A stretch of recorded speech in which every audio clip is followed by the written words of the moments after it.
মানুষ মুমিন ব্যক্তি 500 বছর আগে জান্নাতে প্রবেশ করবে। জোরে একবার বলুন নারায়ে তাকবীর। আপনি বড় লোক হতে চান, কষ্ট পাবে।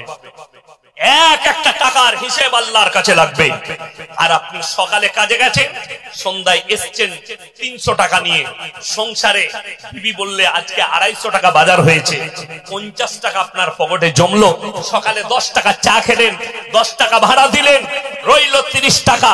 রোজ আনেন, রোজ শেষ হয়ে যায়। আপনি যদি মনে করেন আমার ছেলের লেগে আমি কি রেখে গেলাম, আল্লাহর কসম, রুজির মালিক আল্লাহ। কেউ যদি নিজের সন্তানকে 100 কোটি টাকা দিয়ে যায়, তার তকদিরে যদি ভিক্ষা করা লেখা থাকে, তাকে ভিক্ষা করে খেতে হবে। একজনের নাম আলেমরা বেশি জানে। এই ভারতের একজন ইমানদার শিল্পপতি আছে, জোরে বলুন সুবহানাল্লাহ। শিল্পপতি আবার ইমানদার, শিল্পপতি আবার আলেম, আলিমে দ্বীন। তিনি হচ্ছেন আসামের হযরত মোল্লা আলহাজ বদরুদ্দিন আজমল সাহেব। নাম শুনেছেন না? তার ব্র্যান্ডের আতর নদিয়া ডিস্ট্রিক্টে একটাও দোকান নাই, বর্ধমান জেলায় একটাও দোকান নেই, মুর্শিদাবাদে একটাও দোকান নেই, কোন জায়গায় দোকান নেই। কেন? তার ব্র্যান্ডের আতর কেনার ক্ষমতা খুব কম লোকের আছে। মুম্বাইয়ে আছে, হায়দ্রাবাদে আছে, দিল্লিতে আছে, প্যারিসে আছে, লন্ডনে আছে, আফ্রিকায় আছে, আমেরিকায় আছে, দুবাইয়ে আছে, কাতারে আছে, কুয়েতে আছে, লেবাননে আছে। প্রত্যেকটা দেশে তিনার ব্র্যান্ডের আতর বিক্রি হয়। তিনার আতর দিয়ে কাবা ঘর ধোয়া হয়। সেই ব্যক্তির আসল হিস্ট্রি শুনলে আপনি অবাক হবেন। তিনার আব্বা মাহমুদ আলী রোডে বোম্বাইয়ে পেটি করে আতর বিক্রি করত। আজকে এই হালালের উপরে বিশ্বাস করার কারণে তিনি একজন আজকে শিল্পপতি। জোরে বলুন সুবহানাল্লাহ। আপনি হালালের উপরে বিশ্বাসী হন, তকদিরে যদি 100 কোটি লেখা থাকে, আপনি 100 কোটি পাবেন। কথাটা বুঝতে পারেননি? কত পাবেন? 100 কোটি। আর তকদিরে যদি ভিক্ষা করা লেখা থাকে, আপনার বাপ যদি 1000 কোটি দিয়ে যায়, আপনাকে ভিক্ষা করেই খেতে হবে। এটা আল্লাহর ফয়সালা। যদি আপনার তকদিরে লেখা থাকে, অবাক হবেন, কোটি টাকার মালিক আমরা নয়। আমার সঙ্গে কয়েকজন বসে, আমার সঙ্গে ইমামরা, মৌলবীরা খানা খেলা, কি খেয়েছি বলবো, কিন্তু মোটামুটি মাছটা 4 কেজি ওজন হবে। যে মাছটা ছিল, কথাটা বুঝতে পারেন? ভাবতেও পারি 4 কেজি মাছ 300 টাকা কিলো হলে 3 চেরে কত? 1200 টাকা। খাসির মাংস 700 টাকা কিলো। খাসির মাংস ছিল, গরুর মাংস ছিল, আর মিষ্টি। আর বলবো, রুজির মালিক আল্লাহ। তুমি চাইবে না তোমার পাতে খাবার চলে আসবে। তোমার এই বিশ্বাসটা না থাকার কারণে তোমাকে সুদের উপরে বিশ্বাসী হতে হবে। রুজির মালিক আল্লাহ। এই হালাল রুজি শুনে নেন। আপনি মনে করছেন হুজুরকে দাওয়াত দেব, দিয়ে দোয়া করব। এইখানে মুমতাজ ভাই দোয়া করে গেল, ইয়াসিন ভাই দোয়া করবে, শুধু আমি নয়, আমার পরে যতগুলো যদি আসমান থেকে ফেরেশতা আনেন, আর যদি দোয়া করতে চান, আল্লাহর কসম করে বলছি, প্রথম শর্ত দোয়া কবুলিয়াতের জন্য হালাল খাবার। এইটা যদি আপনার কাছে না থাকে, আপনার দোয়া কবুল হতেই পারে। আপনার কাছে অনেক মুমিন ব্যক্তি মনে মনে করে, আপনি মনে মনে ভাববেন আমি নামাজ পড়ি, আমি রোজা রাখি, আমি হালাল খাই, আমি অন্যায় করি না, কিন্তু আমি দোয়া করি, আমার কাছে বরকত নাই কেন? বরকত হবে কি করে? আপনি দোয়া করছেন আল্লাহ আমাকে বড় লোক করে দাও। দেখেন, বাংলাদেশের এক চাচা নামাজ পড়তে গেছে মসজিদে, মুখে দাঁড়িয়ে আছে, আল্লাহ গো, 1 ঘর লটারি কেটেছি, আল্লাহ 1 কোটি ফেলি দিও, যদি পড়ে যায় আল্লাহ তোমার ঘর থেকে জীবনে বেরোবে। এই দোয়া কোনো মসজিদে করা যায়? লটারি হারাম না হালাল? হারাম। ওই নির্বোধকে কে বুঝাবে যে হারাম দোয়া আল্লাহর কাছে কি করে কবুল হবে? আপনাকে আমি দেখিয়ে দেব, বেথুয়া ডহরিতে দেখাবো, আপনাকে ধুবুলিয়ায় দেখাবো, চাপড়ায় দেখাবো। মুসলমান লটারি কাটছে, লটারি কিনছে, লটারি বিক্রিও করছে। ঠিক বললাম না ভুল বললাম? আপনার মহেশনগরে দেখিয়ে দেবো, লটারির টিকিট কাটছে, লটারির টিকিট বিক্রিও করছে মুসলিম। আর সে ভাবছে আমার এই খাবারটা হালাল খাবার, এই টাকা ইনকাম করে আমার পরিবারের মুখে তুলে দিচ্ছি। তুমি হারাম খাবার তুলে দিচ্ছ। শুনে রেখে দেন, যারা যাদের সন্তানের মুখে হারাম খাবার তুলে দেয় সেই সন্তান কোনদিন নেক সন্তান হতে পারে না। এটা রাসূল সাল্লাল্লাহু আলাইহি সাল্লামের হাদিস।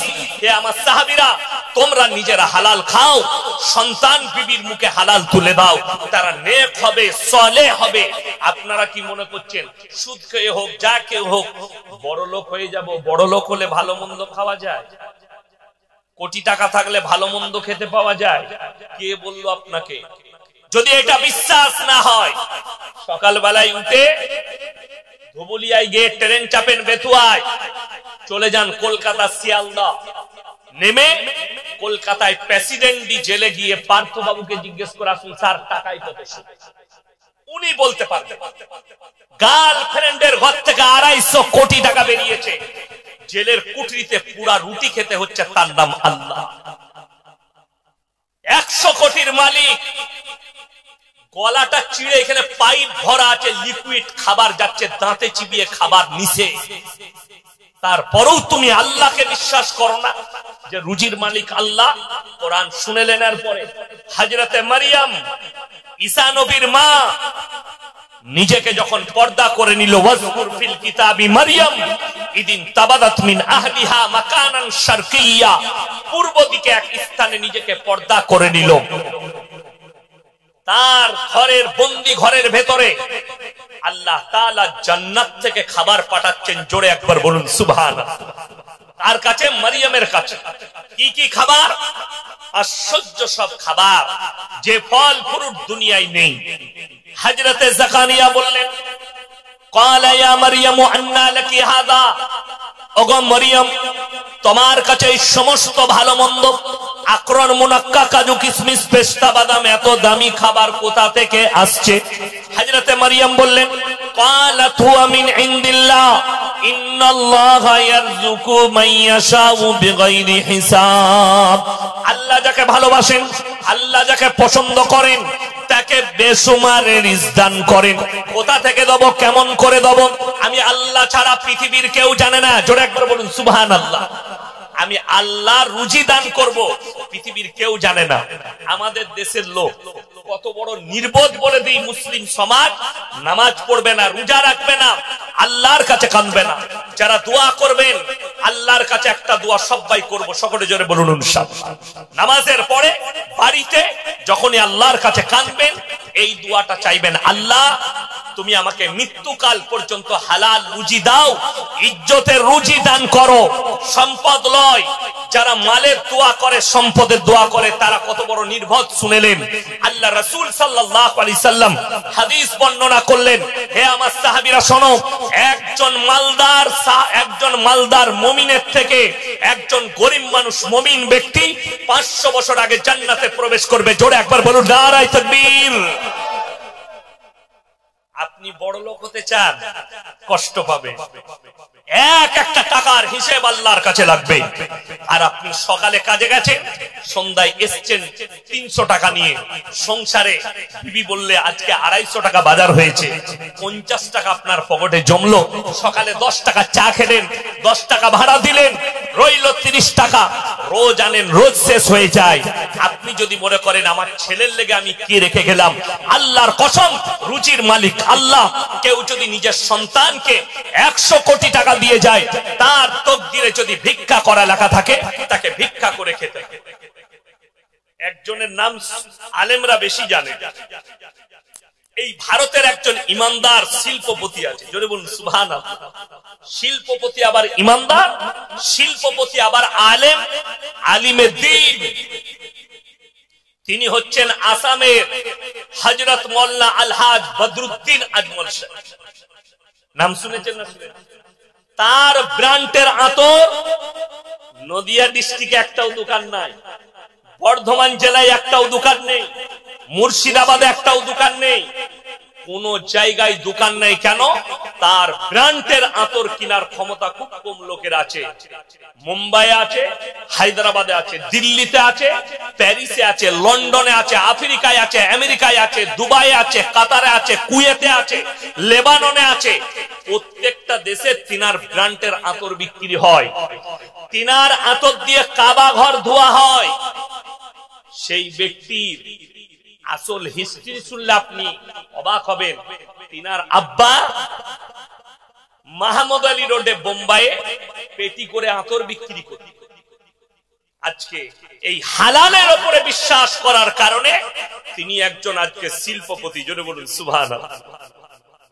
আপনি হালালের উপরে বিশ্বাসী হন, তকদিরে যদি 100 কোটি লেখা থাকে আপনি 100 কোটি পাবেন।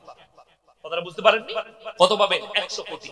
আর তকদিরে যদি ভিক্ষা করা লেখা থাকে, আপনার বাপ যদি 1000 কোটি দিয়ে যায়, আপনাকে ভিক্ষা করেই খেতে হবে। এটা আল্লাহর ফয়সালা।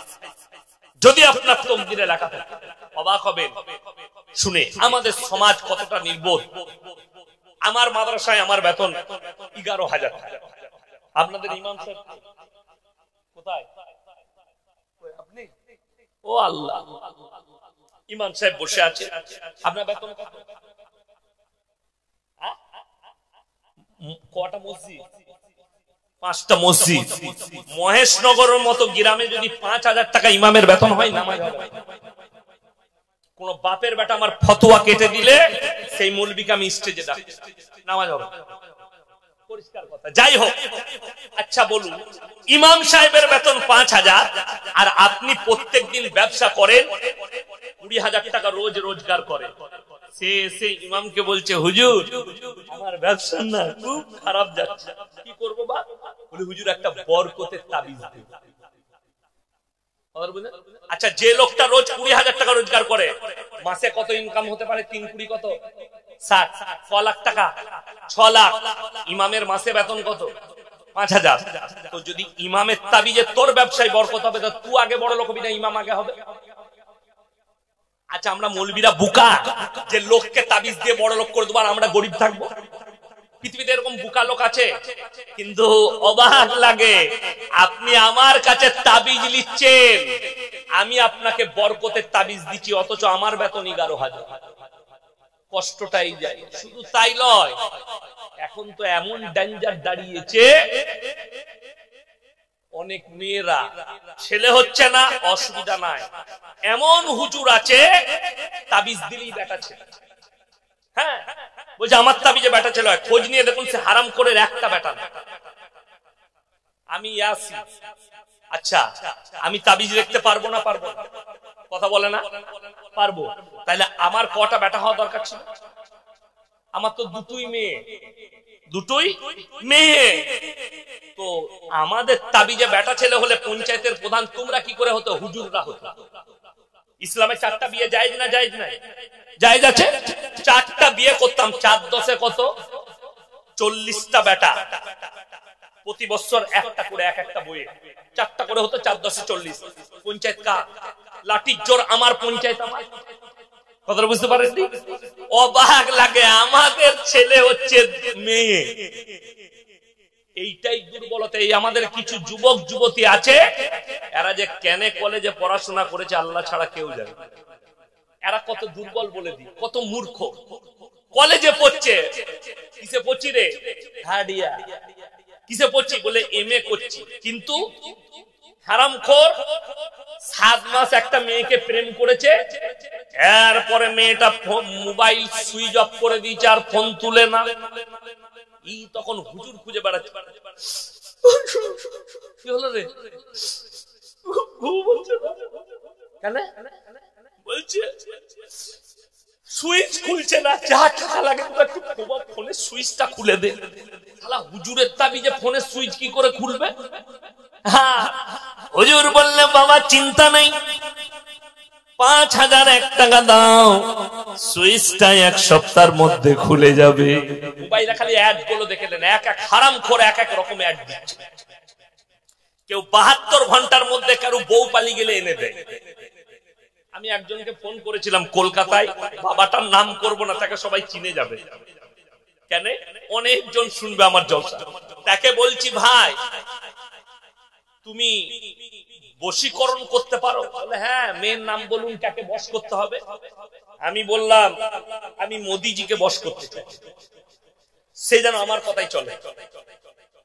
সে তখন আজ করেছে, বলছে हमारे साथ मजाक कर रहा। बोले मैं मजाक नहीं कर रहा हूं, तूने तो बताया कि हम वशीकरण कर देते। तो हमारा मोहब्बत जो है देश के प्रधानमंत्री जी से है, अगर हम कुछ भी कहे तो वो हमारा बात सुने, ऐसे कर दे, कितना पैसा लगे। तो আমাকে দু চারটা মা বোনের গালি দিয়ে ফোনটা কেটে দিলে, মানে মাল ভণ্ড। কথা বুঝতে পারেন? আপনারা বলুন, আমাদের তাবিজে যদি এই অনেক মা বোন আছে, হুজুরের কাছে গিয়ে বলি কি হলো, শাশুড়ি এত জ্বলা, টিকতে পারছে না, কি করতে হবে? একটা তাবিজ দেন যেন আমার শাশুড়ি ভালোবাসে, আমার স্বামী ভালোবাসে। হুজুর বললেন 1001 টাকা লাগবে, বালিশের তলায় ভরে দিবে খালু। কি বুঝলে? খালুর বালিশের তলায় ভরে দিলে আকর্ষণ করবে, খালু তোকে ভালোবাসবে। এই যে ধান্দা, আপনি এতটুকু বুঝেন না। ছেলেরা বলছে হুজুর তাবিজ করে দেন, মেয়েটা যেন 1 সপ্তাহের ভেতরে আমার কাছে আসে। ওরে মূর্খ, তাবিজে যদি মেয়ে আসবে তা তোর কাছে কেন যাবে? সে তো হুজুরের কাছে আগে আসবে। কথাটা বুঝতে পারেননি? আচ্ছা, তাবিজে যদি মেয়ে পাওয়া যেত, এই কলেজ ইউনিভার্সিটির ছেলে মেয়েরা শোনো, তাবিজে যদি মেয়ে পাওয়া যেত, আমরা মৌলবীরা কেউ ইমামতি করতাম না, মাদ্রাসাতেও থাকতাম। কেন? খালি খোঁজ লাগাতাম বাপের একটা বিটি বড় লোক কে আছে, মাত তাবিজ আর টেনেলে বড় লোকের জামাই কিচ্ছু করা লাগবে না। কথাটা বুঝতে পারেননি? তাহারই পয়সাই খাবো। কষ্ট লাগে আমাদেরও। কত মৌলবীর বিয়ে হয়েছে গরিবের ঘরে, চাষিবাসীর ঘরে। কেন? আমাদের বেশিরভাগ বিয়ে গরিব ঘরই হয়। ঠিক বললাম না? কম কেন? এখনকার যারা স্ট্যান্ডার্ড মেয়ে, বড় লোকের মেয়ে, তাদেরকে যদি বলা হয় তোমার লেগে একটা ছেলে দেখেছি, কেমন দাড়িওয়ালা নামাজি মুসল্লি ছিল, দাড়িওয়ালাকে বিয়ে করবে না। কাকে করবে? শুয়োরের মতো চুল কেটেছে, গুটকা খায়, গাঁজা খায়, ওকে বিয়ে করবে। কেন? ও মেলা ঘুরবে, ফিল্ম দেখাবে, নাচ করাবে, ছোট ড্রেস পরাবে, নাংটামি করতে পারে। আর মৌলবীর সাথে বিয়ে হলে ওটা করতে পারবে। এই শুনেলেন, আমি প্রত্যেকটা মা বোনকে বলছি, যখনই বিয়ে করতে যাবে আগে শর্ত রাখো, ছেলে দাড়িওয়ালা হতে হবে, ছেলেকে 5 ওয়াক্তের নামাজি হতে হবে, তবে আমার জামাই। বড় কষ্ট লাগে। এরা খুঁজছে গাঁজাখোর, এরা খুঁজছে গুটকাখোর, এরা খুঁজছে সুদখোর। এরকম পয়সা থাকতে হবে, হারাম খাক আর যাই খাক। আর এটাকে বলছে স্ট্যান্ডার্ড। আমার আব্বার জলসা শুনেছে, রাতের বেলায় একজন বেচারা মসজিদে যাচ্ছে, সুবহানাল্লাহ